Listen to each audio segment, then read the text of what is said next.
آئے دن نئے نئے فرقے جنم لے رہے ہیں، لیکن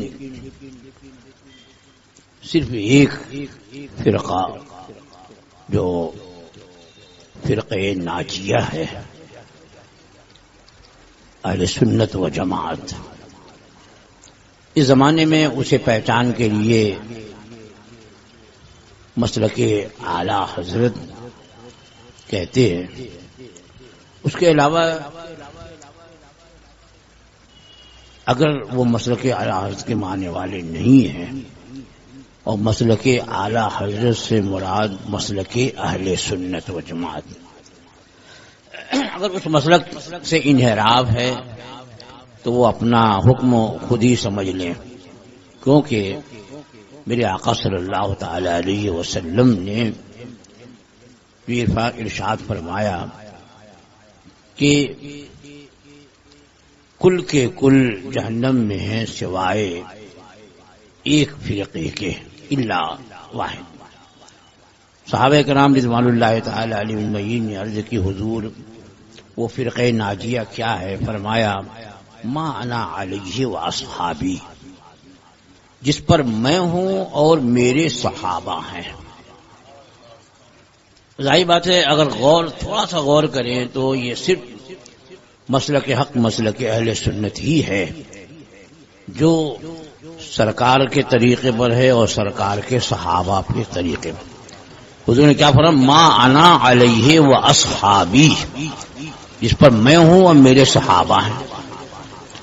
تو ظاہر سی بات ہے کہ صحابہ کرام رضوان اللہ تعالی علیہم اجمعین کا یہی عقیدہ تھا کہ ابو طالب ایمان نہیں لائے، ان کی جو خدمات ہیں وہ اپنی جگہ ہیں، اور میرے آقا صلی اللہ تعالی علیہ وسلم سے جو تعلق ہے، جو رشتہ، وہ اپنی جگہ، اور اس کا انہیں فائدہ بھی ہوا کہ میرے آقا نے فرمایا کہ وہ جو سر سے لے کے پیر تک آگ میں تھے تو میں نے انہیں کھینچا تو اب آگ صرف ان کے تلوے تک باقی ہے۔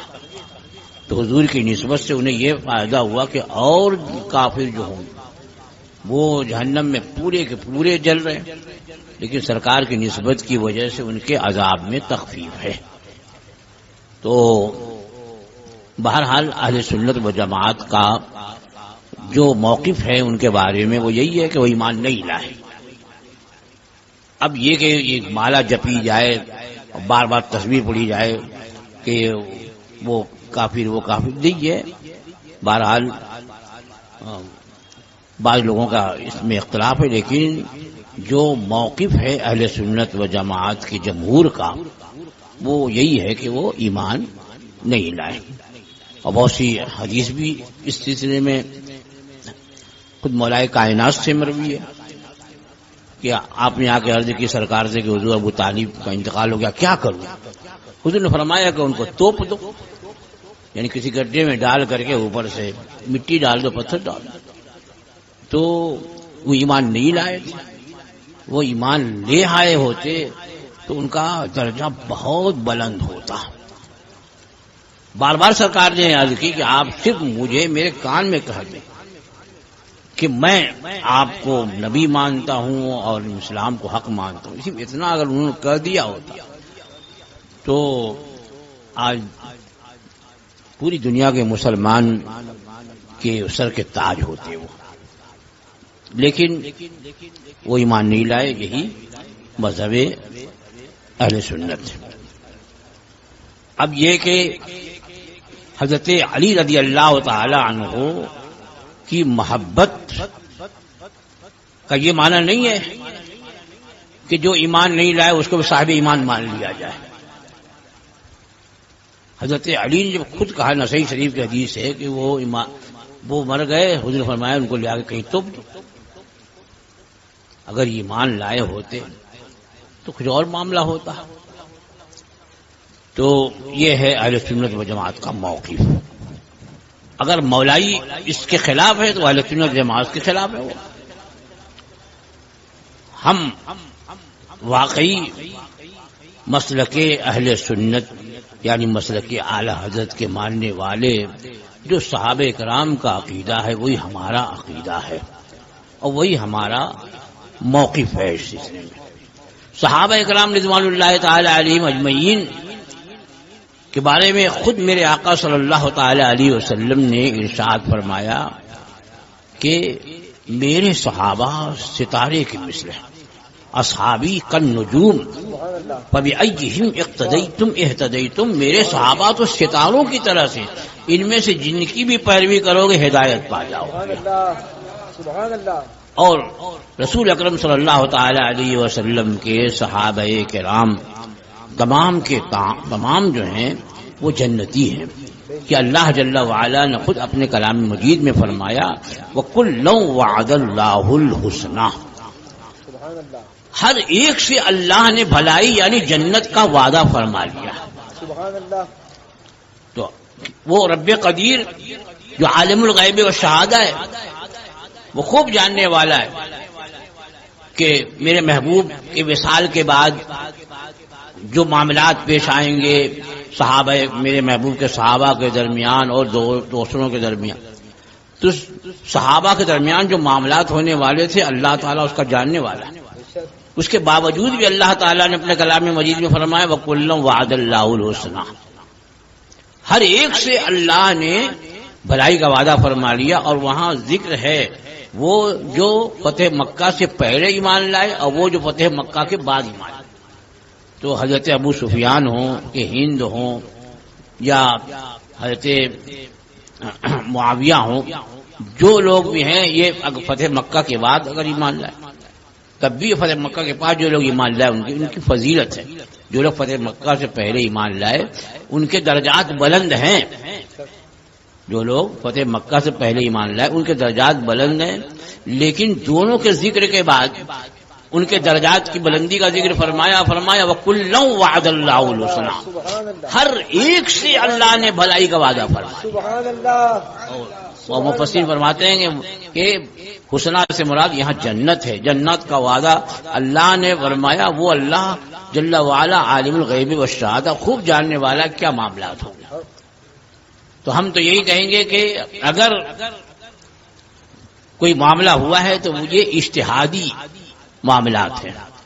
بے شک حضرت مولائے کائنات علی مرتضیٰ شیر خدا کرم اللہ تعالی وجہ الکریم کا وہ جنگ صفین ہو کہ جنگ جمل ہو، حضرت علی رضی اللہ تعالی عنہ جانب حق ہیں، وہ حق میں تھے. اور ان کے مقابل جو صحابہ کرام تھے ان سے خطائے اجتہادی ہوئی، اور خطائے اجتہادی پر مجتہد کو ایک ثواب ملتا ہے. خطا بھی کرے مجتہد تو ایک ثواب کا مجتہد، اور درست کرے تو 2 ثواب کا مجتہد. پھر یہ کہ مولائے کائنات علی مرتضیٰ شیر خدا کرم اللہ تعالی وجہ الکریم کے مقابلے میں حضرت ام المومنین عائشہ صدیقہ رضی اللہ تعالی عنہا نے جو لشکر کشی فرمائی تو ان کے ساتھ کون لوگ تھے؟ حضرت عائشہ صدیقہ رضی اللہ تعالیٰ عنہ ام المومنین کی، جن کی پاک دامنی کا اعلان اللہ جل وعلا نے قرآن مجید میں فرمایا، سورہ نور نازل. ان کے ساتھ وہ صحابہ جو عشرہ مبشرہ میں سے حضرت زبیر ابن عوام، یہ رسول اکرم صلی اللہ تعالی وسلم کے رشتہ دار بھی عشرہ مبشرہ میں سے حضرت زبیر ابن عوام، وہ حضرت عائشہ صدیقہ کے ساتھ. ان کے بارے میں کیا کریں؟ تو بہرحال یہ خطائے اجتہادی ہوئی اور اس پر انہیں ثواب ملے گا. اور مولائے کائنات کی جانب حق ہے تو ان سے اس کے مقابلے میں خطا ہوئی. پھر حضرت امیر معاویہ سے جو جنگ ہوئی تو ان سے بھی خطا اجتہادی ہے، وہی مجتہد ہے. اگر مجتہد نہ ہوتے تو حضرت علی رضی اللہ تعالی عنہ کے چچازاد بھائی حضرت سیدنا عبداللہ ابن عباس رضی اللہ تعالی عنہما، جو سید المفسرین ہیں، جو اس امت کے زبردست عالم جنہیں کا لقب حبر الامہ، حضرت عبداللہ ابن عباس. حضرت عبداللہ ابن عباس یہ حضرت علی کے رشتہ دار ہیں، لیکن وہ حضرت امیر معاویہ کے بارے میں جب انہوں نے ایک فتویٰ دیا، کوئی مسئلہ بتایا اور کسی نے اس مسئلے کے بارے میں کہا کہ امیر معاویہ نے یہ فتویٰ دیا، تو آپ نے کیا فرمایا؟ یہی فرمایا کہ ارے وہ تو ایسے ہی چھونکتے رہتے ہیں، یہ ہے وہ ہے. ان سے قطع ہوتی ہے، یہ نہیں فرمایا؟ بخاری شریف میں کہ حضرت سیدنا عبداللہ ابن عباس رضی اللہ تعالی عنہما نے حضرت امیر معاویہ رضی اللہ تعالی عنہ کے بارے میں فرمایا انہ فقیہ، وہ فقیہ ہیں، عالم، انہ فقیہ، یہ لفظ ہے، وہ فقیہ ہیں۔ اور اسی بخاری شریف میں رسول اکرم صلی اللہ تعالی وسلم کی حدیث پاک ہے کہ من یرید اللہ بہ خیرا یفقہہ فی الدین، اللہ جس سے بھلائی کا ارادہ فرماتا ہے اسے دین کا فقیہ بنا دیتا ہے۔ تو فقیہ ہے۔ اور کون کہہ رہا ہے؟ حضرت سیدنا سید المفسرین عبداللہ ابن عباس فرماتے ہیں رضی اللہ تعالی عنہ۔ تو صحابہ کرام جتنے ہیں، مذہب اہل سنت یہی ہے ان کے بارے میں کہ ہر صحابی کی تعظیم فرض ہے، کیونکہ سرکار سے نسبت ہے، ہر صحابی کی تعظیم فرض ہے، اور کسی بھی صحابی کی اہانت، گستاخی یہ حرام ہے۔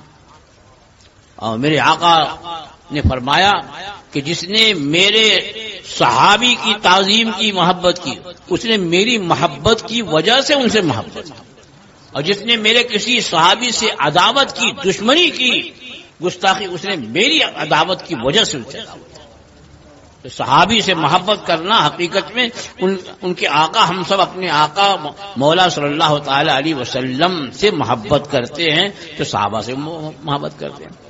اب نام رکھ لینا، کسی کوئی بھی باطل فرقہ ہو نام رکھ لے کہ یہ فرقہ الہی ہے، تو کیا مطلب؟ اس کی وجہ سے وہ جو ڈائریکٹ اللہ تک پہنچ گیا۔ اکبر نے بھی اپنے دین کا نام جو دین الہی رکھا تھا، اکبر بھی مر گیا، مٹ گیا، واسطے جہنم ہو گیا، اس کا دین الہی بھی سب غرق ہو گیا، باطل دین۔ اور دین اسلام آج بھی موجود ہے۔ ہاں، تو بس ایسے ہی چاہیے، کوئی بھی فرقہ کوئی بھی نام رکھ لے، اس نام کی وجہ سے وہ حق پہ نہیں ہوگا۔ اپنے عقیدے، اپنے ضابطے، اپنے اصول جو اللہ اور اللہ کے پیارے حبیب نے بتائے ہیں اس پر جب ہوگا تو یہ حق پہ مانا جائے گا۔ امیر آقا نے فرما دیا اہل سنت جماعت کے وجہ ایک ہی فرقہ ناجی ہے۔ صحابہ نے کہ کون ہے؟ کہا ما انا علی و میرے صحابہ۔ اپنی علالت کے دوران ان سے نماز پڑھوائی، اور حضرت سیدنا علی مرتضیٰ شیر خدا کرم اللہ تعالی وجہ الکریم خود فرماتے ہیں کہ کسی مومن کے سینے میں میری محبت اور ابو بکر و عمر کی عداوت جمع نہیں ہو سکتی۔ الحمدللہ ہم مومن ہیں کہ ہمارے سینے میں حضرت علی کی محبت بھی ہے، صدیق و عمر کی محبت بھی ہے۔ سبحان اللہ۔ تو حضرت علی رضی اللہ تعالیٰ عنہ نے ہمارے مومن ہونے کا سرٹیفکیٹ دے دیا اور ان سے چھین لیا، اس لیے کہ وہ تو اعتراض کر رہے ہیں ان پر۔ تو یہ فرمایا، بلکہ یہاں تک فرمایا کہ اگر کوئی مجھے ابو بکر و عمر پہ فضیلت دے، ان سے بڑا بتائے، تو میں اس کو مفتری کی سزا دوں گا۔ مفتری یعنی افطرا کرنے والا، الزام لگانے والے کو جو سزا ہوتی ہے وہ سزا میں اسے دوں گا۔ تو ہم تو اس موقف پہ ہیں جو مولا کائنات کا موقف ہے۔ تو حقیقت میں اگر نام دیکھا جائے تو حقیقت میں مولائی تو ہم ہیں، بے شک مولا علی سے ہے تو ہم مولا علی والے ہیں۔ تم کہاں سے ہو؟ کیونکہ حضرت علی جن سے محبت کرتے ان سے ہم محبت کرتے۔